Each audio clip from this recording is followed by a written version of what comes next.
আমি এটা অত্যন্ত স্পষ্টভাবে বলতে চাই, শুধু রাজ্যের মুখ্যমন্ত্রী শুভেন্দু অধিকারীকে দোষ দিলে হবে না। দেশের প্রধানমন্ত্রী, দেশের স্বরাষ্ট্রমন্ত্রী, দিল্লির সর্বোচ্চ নেতৃত্ব ইন্ধন এবং মদত না থাকলে এদের সাহস হবে না এই ঘটনা ঘটানোর। তিনি তো কৃতদাস, তাকে যা বলছে তিনি তাই করছেন। বাংলার মানুষ এদের ক্ষমা করবে না। এরা চায় না কোনো রাজনৈতিক দল কোনো কর্মসূচি করুক।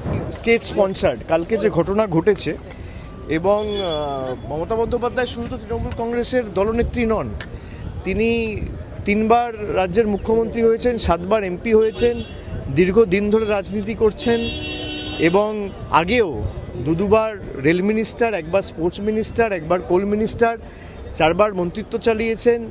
এত দিন ধরে তার রাজনৈতিক কেরিয়ার, এবং তিনি জনপ্রতিনিধি, 15 বছরের চিফ মিনিস্টার। মানে উদ্দেশ্য প্রণোদিতভাবে, পুরোটা পূর্ব পরিকল্পিতভাবে যেভাবে বিজেপির গুন্ডারা, আর যাদেরকে মানে ফুটেজে দেখা গেছে, তারা তো কেউ পৃথক কোনো সাপোর্টার বা কর্মী নয়। তাদেরকে এমএলএর সাথে দেখা গেছে, তাদেরকে বিজেপির প্রার্থীর প্রচারে দেখা গেছে, বিজেপির বড় বড় সব নেতাদের সাথে তাদের ছবি রয়েছে। আমার কাছে ছবি আছে, আমি দেখাতে পারি আপনাদের। পুরোটাই স্টেট স্পন্সার্ড।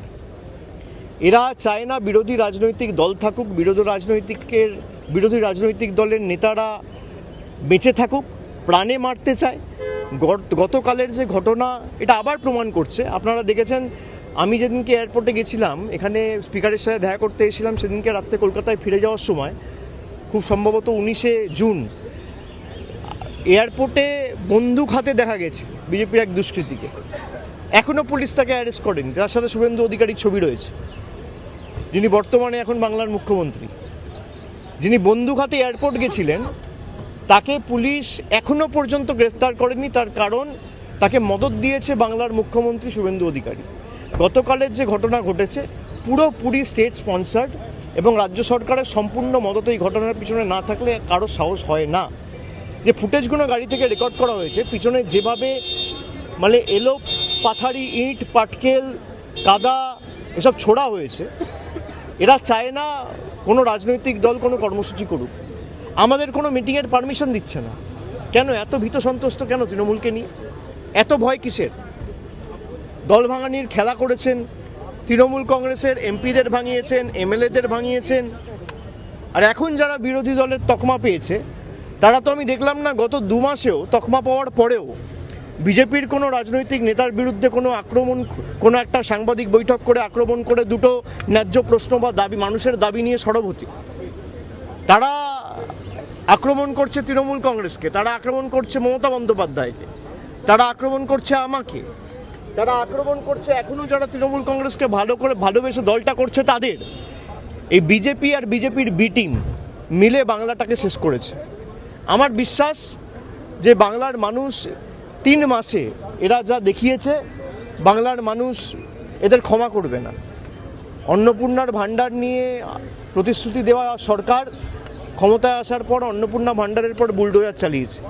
চারিদিকে ভয়, সন্ত্রাস, ভেঙে দাও, গুড়িয়ে দাও, জ্বালিয়ে দাও, কাটিয়ে দাও,